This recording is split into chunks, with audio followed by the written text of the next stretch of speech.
Alright, this is a tutorial video of how you can use Claude and Chrome with the Claude Code. First you need to type Chrome and install the Chrome extension. It is a very useful tool. It has many advantages over Chrome Dev MCP.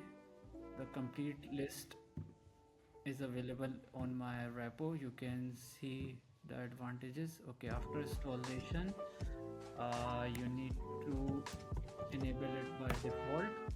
Enabled by default, yes. I'm closing the Claude session and starting Claude session end. now. Whenever you ask something related to Claude the browser, session start. open the browser. Sub-agent stopped. I'm asking to open a GitHub User page. prompt submitted. Use the Claude and Chrome to navigate. It can take a screenshot. It can read Sub-agent logs. stopped. It has full access of the browser. Okay, let's see. Yes, you need to allow the permission, and here you go. Thank you.